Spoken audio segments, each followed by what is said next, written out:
Hello, and welcome to this episode of the K&Co Tech Pod. I'm your host, Shelly Kramer, Principal Analyst here at Kramer&Company. And today we are going to take a look at some of the challenges enterprise teams face when it comes to managing cloud costs. And I'm laughing because I think that's a topic that's on everybody's minds these days. In addition to that, we're going to talk about the challenges of managing Kubernetes complexity and boosting developer productivity. I'm joined today by Rafay, CEO and founder, Haseeb Budhani, and we're going to explore some findings from Rafay's recent survey, the trend toward platformization that we're seeing in the industry, and the role that platform teams are poised to play in helping eliminate these cost, complexity, and productivity challenges. Welcome, Haseeb. I'm so glad to have you. Shelly, thank you for having me. Good to see you. Absolutely, absolutely. So, platform engineering teams have no small responsibility. I'm sure that you won't argue with that. They play an outsized role in driving digital transformation initiatives and, of course, their influence on decisions as it relates to cloud infrastructure, Kubernetes, and AI tech is considerable. But there are a ton of challenges and complexities here that require strategies and tools that optimize resources and that help standardize processes and, of course, foster innovation, which is all the things we want. And that's, of course, part of what we're going to be talking about today. Rafay recently released results of a research study exploring the critical role that platform teams in modern enterprise tech environments are dealing with. And this study was done in two parts. One part of the research study, surveyed about 1,050 US-based respondents to explore the current and future trends and challenges associated with Kubernetes and Kubernetes automation. The second part of the research study involved 1,035 US-based respondents sharing thoughts on GenAI and AI trends and challenges. So we've got kind of a double bang for the buck here. And so that was no small undertaking, Haseeb, to do two of these studies concurrently. And I can't wait to really dive into the results because I think you had some fascinating findings. So I want to talk first about Kubernetes and cloud environment management. Your report showed that 9 in 10 organizations surveyed reported that their platform teams face persistent and considerable challenges. That comes as zero surprise to me, and I'm sure it wasn't any surprise to see that on your end either. I'd love it if you would walk me through some of the challenges, though, that the survey respondents identified that they're facing. Yeah, happy to do that. And I would say that given how many years now we've all been going to KubeCon, still hearing people say, well, 9 out of 10 people say that it's a persistent challenge is, well, selfishly it's great, right? We get to make money, but I think practically speaking, right, that speaks to our industry as a whole, right? I mean, this is a complex technology, and many of our customers first choose to invest time in building tooling themselves, and it becomes a monster, which costs a lot of money. Right. And all of our customers, like the first thing that they want to talk about, particularly when it comes to cloud native technologies, is how do I reduce my costs, my cloud costs, my people costs, right? The time it takes for me to take new applications to market. And that's where I think the biggest takeaways for me. So the report showed that, just the fact that so many organizations, so 45% of the organizations say that they don't have enough visibility into what is this cost, right? What am I spending on this? Which team is using what? So half, right? Which is a very large number. Visibility is sort of the first step in the right direction towards having an efficient implementation of platform engineering.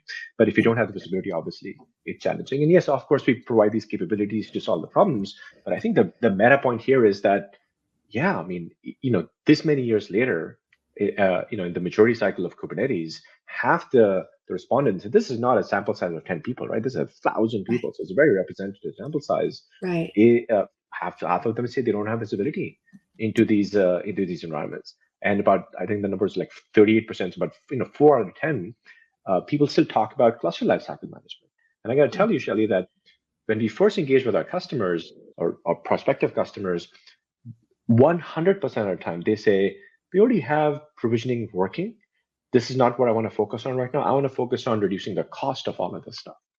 And they spend time talking about standardization, which is where we start our journey with our customer base. And Right. that fundamentally helps them reduce the sort of the outliers, right? I mean, the snowflake situations in an enterprise, which is where you end up wasting a lot of money. And that Sure. brings their cost down.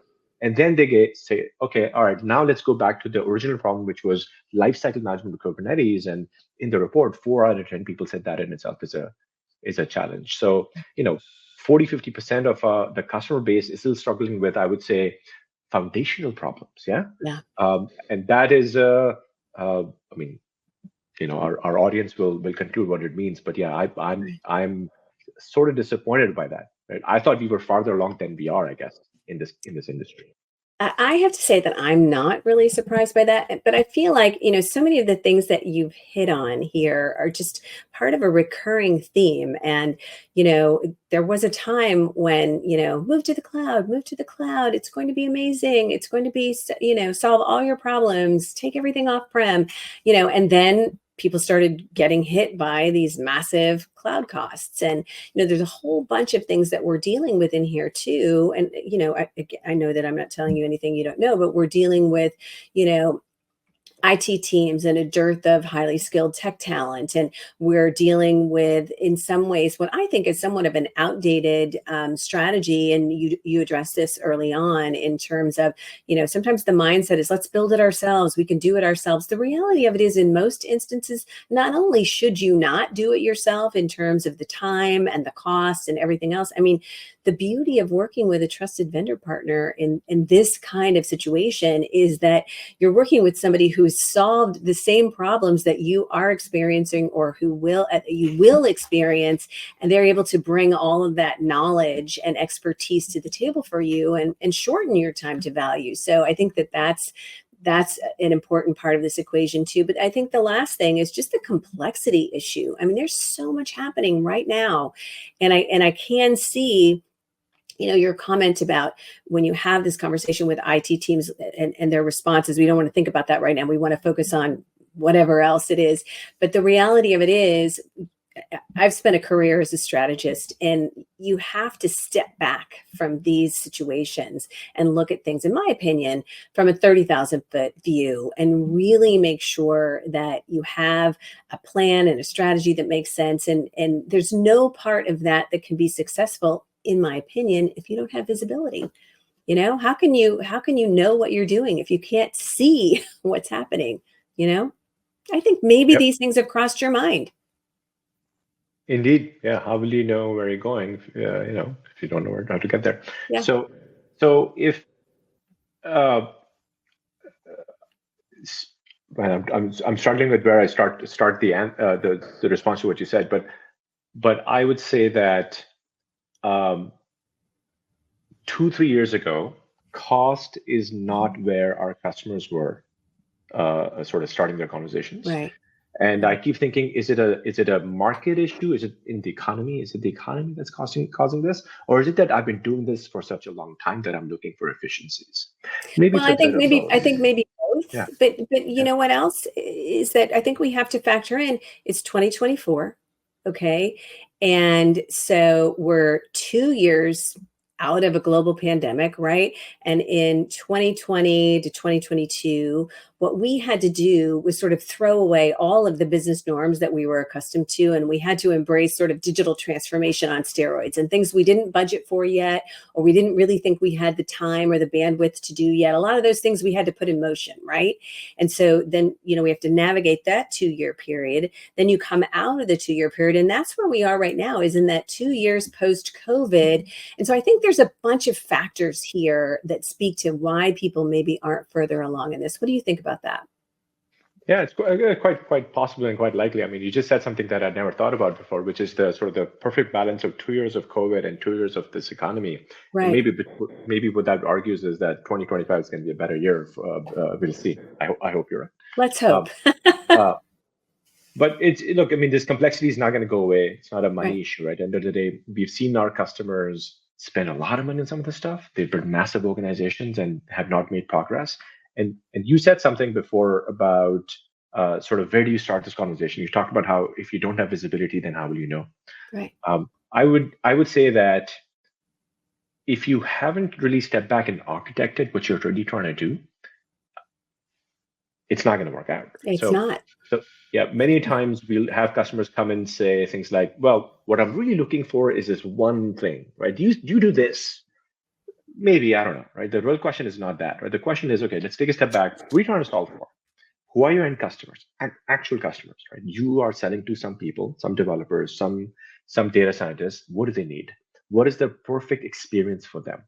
Let's just write that down first. And now let's work backwards from that experience to say, what is the tooling that needs to be in place to make them successful? And then who are the people and what's the right automation? And yes, eventually we'll talk about all the cool technologies that Rafay has to offer. Right.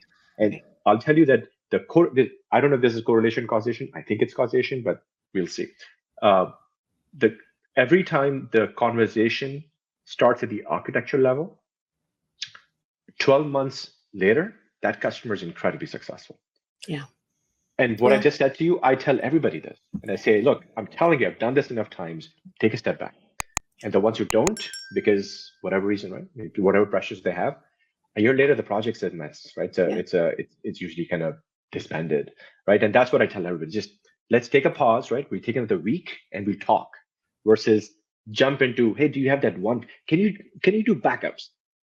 Oh, yes, but of course, why are we talking about this? Let's not talk. Yes, right? Yeah. Absolutely. Right? Obviously, I'm coming up with a simplistic example, but this happens consistently. And the ones who think about the architecture, ma'am, you know what the most important thing is? Because of the efficiencies are embedded in the architecture. Yeah. And it actually ends up being cheaper. In the conversations that I have on this topic, I mean, this is really pretty simple. And I'm going to use a simple analogy. I mean, this is like building a house. And when you build a house, you start with a foundation, right? And building, starting with a strong foundation, that's your architecture. And, following the plan that you make as part of building this foundation and that architecture, I think that's really important. And so solid points there. Solid points. Well, let's talk a little bit, if we can, about some challenges. And I know that your survey respondents had no shortage of challenges that they face and that they shared. And when it comes to keeping up with complex Kubernetes cluster lifecycles and cloud environments, I think complexity is probably the word of the year. So talk with me a little bit about those challenges and what your customers are seeing and how that's impacting them and just kind of what you're seeing out there.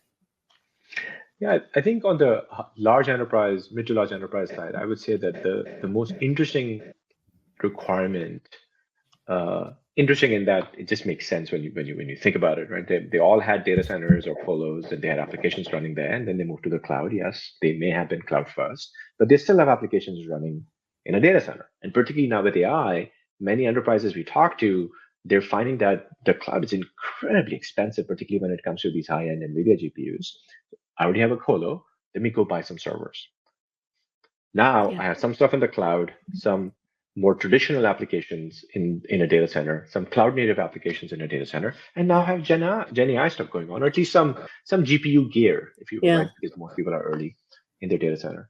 Okay, what's the experience I want to deliver to my customer? So going back to the same architecture conversation, right? As a developer, I say this loosely, but I just want to press a button, right? Just want to press a button, and just stuff should happen.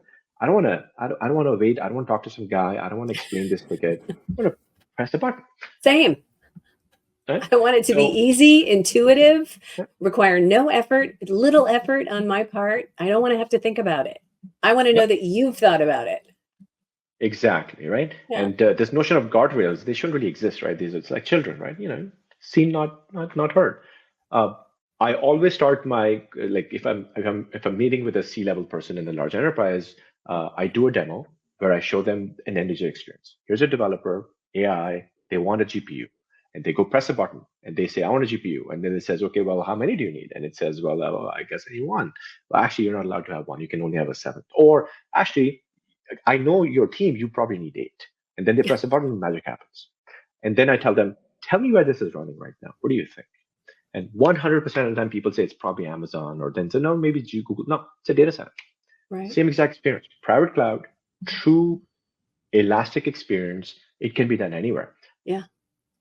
And that's what most of our customers think about. The survey talked about this as well. A third of the population we surveyed, their number one requirement, that doesn't mean others didn't have this, but the number one thought on their minds was, how do I make the public cloud, private cloud experience sort of, well, look the same, right? Because at the end of the day, it's a cloud. Happens to be in Equinix, so what? What, are you going to tell me that, oh, for developers, I'm not going to go to Equinix because I can't develop the experience? No. That's, if you step back and think about architecture, if you think about the right experience, then you marry that with the notion of, well, if I run some things in Amazon because they're truly burst, they burst a lot, so it makes sense. But these other things are pretty stable. GPUs are not an elastic commodity anyway. Even if you go to Amazon, you're going to do a 3-year deal. Might as well do this in a data center. A lot of people are doing this, right? Okay. If you think about these things the right way, then you can actually have the right experience for both public and private, where your developers won't even know the difference. Right. And that's what number one thought for the people we talk to. Yeah. Well, I mean, it's a no-brainer, right? I mean, that makes everybody's work less of a heavy lift and everybody's path easier. So I totally get that. Well, and one of the things that I think is interesting, it's not that Kubernetes and cloud complexities aren't already enough to be wrangling, but now we've got AI and GenAI in the mix. Actually, AI isn't new in any way. We've been using AI for a very long time, but we've got GenAI that's added into the mix. And, of course, those are AI and GenAI are top of mind for everyone these days. I'd love to dig in a little bit further about how you see AI and GenAI initiatives complicating platforms, teams' work in the enterprise, and really maybe discuss some of the challenges that they face that might be different. Oh, I can give you an example from literally this morning, ma'am. So we have an existing customer who's been using our product in public cloud for a while. They had a data science team who's been doing data science stuff for a long time. Now, this is not a new concept of this company. If I were to tell you the name of the company, would go, oh, of course, it makes sense. But so they've had a data science team for a while. But here's what happened. The data science team was solving one specific problem. Now there's a mandate that we're going to apply GenAI, right? Not just traditional ML, but GenAI to a number of systems in the company. So now there's a bunch of developers who are actually not data scientists who are now playing with all these tools. And the CTO in this organization, who's our customer, he went to his platform engineering leadership and he said, I want you guys to own this now. Before they didn't.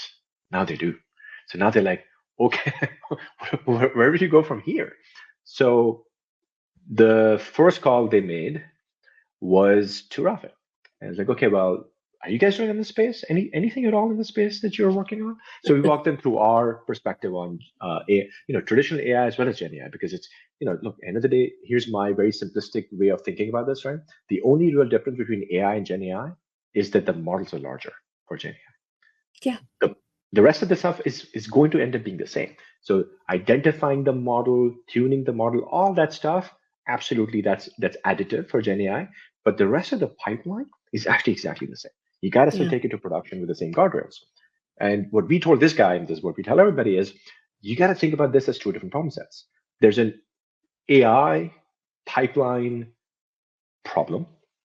Let's call it an AI platform. And then you have a GenAI playground problem. You got to try these things out. You don't know which one's going to work for which part of the business. But you got to be able to enable both. So, hey, now that you own the data science platform, congratulations. We're going to help you, well, take over that so you can make the life of the data scientist better. And here's why the data scientists want to agree. Today, they do it themselves. Right. So half their time is spent figuring out platform stuff. Now you're going to go to them and say, I'm going to give this to you as a service. You get half your time back.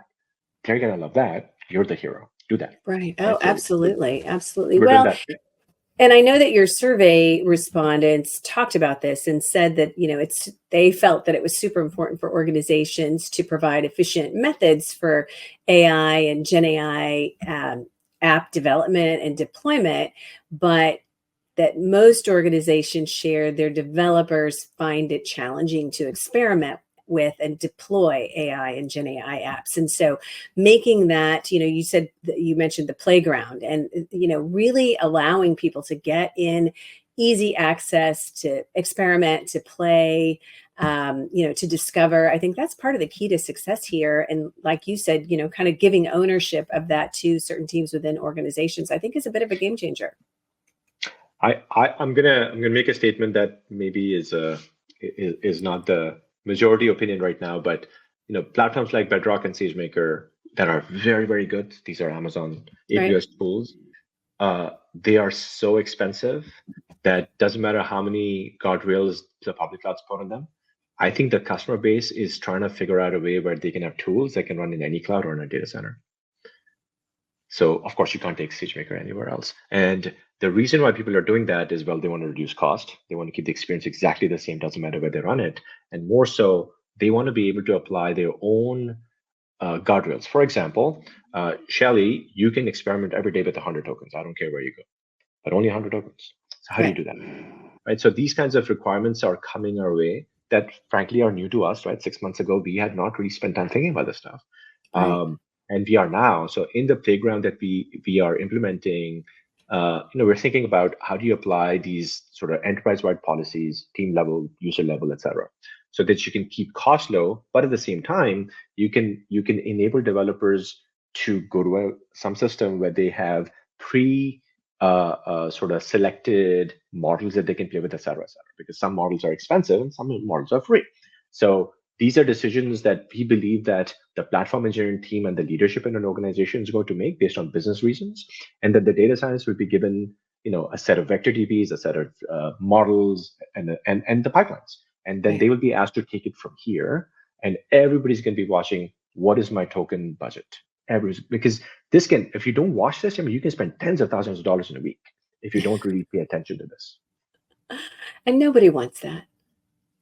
Nobody wants that at all. Well, and I think that's really goes to the heart of why platform teams are so crucial. And I am sure that we're on the same page here. I mean, it's obvious they play and they will continue to play a pivotal role in helping teams overcome these challenges and really help speed us on the path to getting to what everybody wants, which is some bottom line ROI on some of these efforts, Indeed. Yeah, Indeed. Absolutely. So addressing some of the challenges that we've talked about, it's clear that getting arms around cost management and automation and developer productivity are squarely in the sights of IT leaders. Talk with me a little bit about how your survey respondents indicate what they're going to do moving forward to address these challenges. Do you have any intel from them on that front? Yeah, so I would say like the big, like if I were to summarize everything in one word, I would say it's automation. Yeah.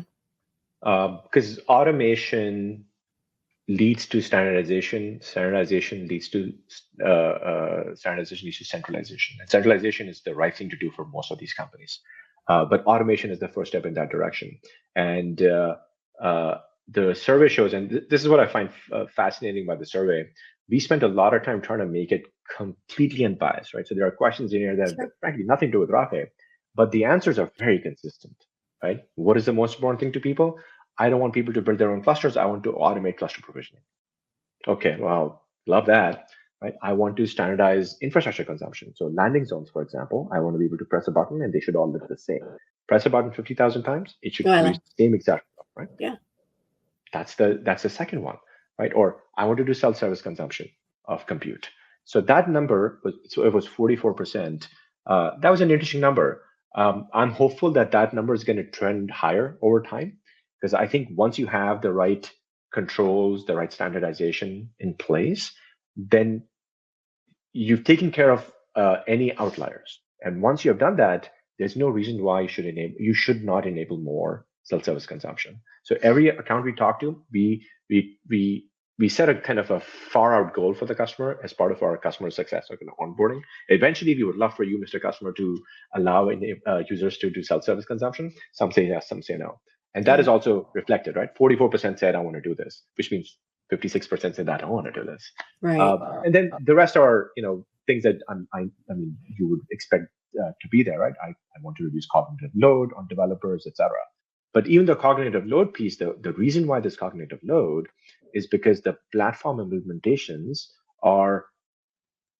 have gaps, right? Your automation is lacking, or you are putting a bunch of burden on the data scientists who you never supported before. Now you have to, it's for example. And once that cognitive load goes away, people have more time to spend working on the things that they should be working on, what they get paid for. B, they're happier. Like more so, I think this is what I find, right? When developers, I'm one such person. If I have to spend time getting in my laptop environment ready to write a new piece of code, that's like the thing I hate. I don't want to do Absolutely. this. Right? You do this for me. I just want to write code. Right? And this is not how it is in Yeah. companies. And automation enables you to get the developer to that point where they can focus on the thing that they love, which Yeah. is right. Well, and that has such a huge impact throughout the company when I'm a developer and I don't have to focus on all the minutia that I don't really want to do and that isn't the best use of my time, and I can instead focus on innovating and speeding path to demonstrative ROI and things like that. Like those are the things that make me want to get up in the morning, and so I think that one of the things that just shone through so clearly to me in the survey that you did is just that the developer experience is everything.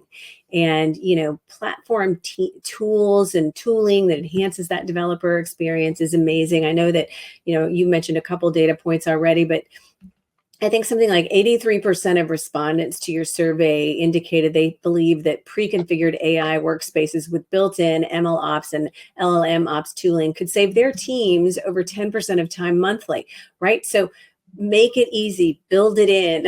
Again, this goes with, to me, the benefit of working with a trusted vendor partner, and don't believe that don't feel like you have to build everything from scratch, because that's just going to put you behind the 8 ball a little bit. And some of the other respondents in terms of their priorities, platform teams mentioned in the report, were things like 47% are interested in automation of cluster provisioning, and to your automation plays such a big role here. Standardizing and automating infrastructure, 44%. You mentioned that earlier.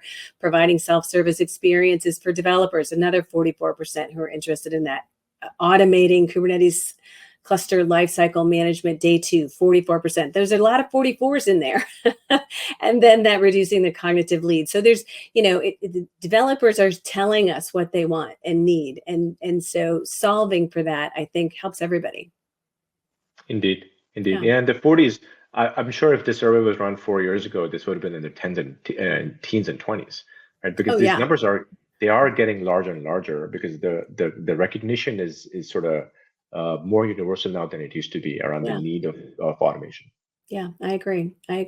So talk with me a little bit, if you would, about what's ahead. Like, your research identified the top platform team infrastructure priorities for the coming year.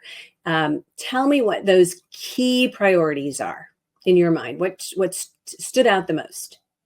Well, look, I mean, 3 out of 5 people, 60%, said, I want to reduce the cost associated with all this stuff. And Right? we as a company, we spend a lot of time thinking about, like, how do you enable multi-tenant consumption of infrastructure? How do you do better chargebacks? How do you do resizing of applications proactively, etc. All to the same goal, which is, I want to save money. Right. That is consistent, and when I do that, I also want to be able to charge back, right? So it's fascinating to see the top outcomes being around cost, right? So I want to do I should have easy chargeback capabilities. Right. I should have clear visibility for the developer. Here's one that I actually was surprised by. So 58% of the respondents said that I want to show the usage to the developer so they get a sense for how much they're costing this Oh, company. absolutely. Fascinating, right? Absolutely. I mean, and that's kind of like, I'm thinking about an analogy there. It's like if somebody puts you in a car and says, here, go drive here and do this or whatever, but you have no idea how much fuel you had when you started, how much fuel you've used on this journey. Should you have gone a different path because that might have saved fuel? You know what I'm saying? I mean, like, we can't manage what we can't see. Yep. Yeah, and not just the platform people, right? Yeah. So, and these Yeah. numbers were surprising, right? So, 60% said, of course, we got to reduce costs, so 3 out of 5. 47%, so almost half the people said that we need better chargeback support in our world, and then yeah, I want to show this to my developers, and that's what is like 58%. So these are large numbers of respondents who are agreeing with the perspective that you and I started with. Yeah, I like it. I like it. Some other things that jumped out at me from the research studies is that some other priorities were reliability and availability of applications. I mean, 58% of survey respondents indicated that that was important to them. And to your observability point, app and infrastructure observability and monitoring, 54% indicated that was a priority for them. Multi-cloud and hybrid cloud environment provisioning and management, 54%, that's a priority for them. So I think that our respondents have spoken. They're telling us exactly what they want. Indeed. Yeah. And the good news is, by the way, the respondents are a mix of developers and platform engineers, which means the sort of the more traditional IT function is also recognizing the same thing, which is good for all of us. Absolutely. So I think that it's safe to say that the challenges that are faced by platform teams, from tool integration to multi-cloud management, cost management, all of these things highlight the need for robust, versatile tooling. We know that self-service capabilities are important and something that people view as a key solution, and also, offer the potential to boost developer productivity while allowing that organizational cost control. So as we wrap this episode, talk with me, if you would leave our audience with your best advice after listening to this conversation or watching this conversation. How should they think about the path ahead when they want to get arms around this within their organization? How do they think about this moving ahead? Well, I'd say that, so I think the most important thing is that the platform engineering teams are driving all of these decisions in a very positive way, right? So they're really thinking about what is the right thing for my business, and they seem to be empowered now to make these decisions for the business, which is excellent. Yeah. Which is a bunch of us in this community have been pushing this notion of platform engineering for a few years now. Seems like it is a thing in every company, whether they call it platform engineering, sometimes they call it other things, but the platform function is very much a thing now in all these organizations. I think the question is, are they going to be successful? And one requirement for success for platform engineering is going to be around the decisions they made around architecture, strategy, tooling, right? So if in that order, I would say, so if they start with the tooling, that's a challenge, right? Then you're going to talk about tooling, and who knows? But it's really about the right approach to solving the problem. Step back, think about what your business needs. What's your strategy to success? What are the tools that make sense? And there's a word that we haven't used here, but every platform engineering team thinks about commonalities, right? What are the things that all of my customers need, and how do I serve them all in a way where I can reduce costs for the company, right? And this is where I think success is going to be built for these teams. If they do this well, if they architect that well, if they have the right strategy in mind, if they pick the right tool sets that apply across the board, across the enterprise, they're going to be very successful. Yeah, no, I think to me, it just all comes down to what can we do to empower our teams to be adaptable and to bring their expertise to the fore, and then provide them with the ability to implement standardized, efficient processes across domains. And all of those things help get us to where it is we want to be, which is, being able to be effective, being able to be competitive, being able to innovate, all those sorts of things. And the platform teams play a big role there. Absolutely. Well, thank you so much for joining me today, Haseeb Budhani, CEO and founder of Rafay, for a fantastic discussion on what's ahead on the platformization front. It's clear that change needs to happen, and it is happening. And with players like Rafay in the mix, it's no doubt happening soon for the organizations that understand how important that shift is. To our viewers and listening audience, this is Shelly Kramer from Kramer&Co Research. Thank you so much for joining us today for our coverage of enterprise and emerging tech news. And if you've not yet hit that subscribe button, we'd love for you to do so. And we'll see you back here next time.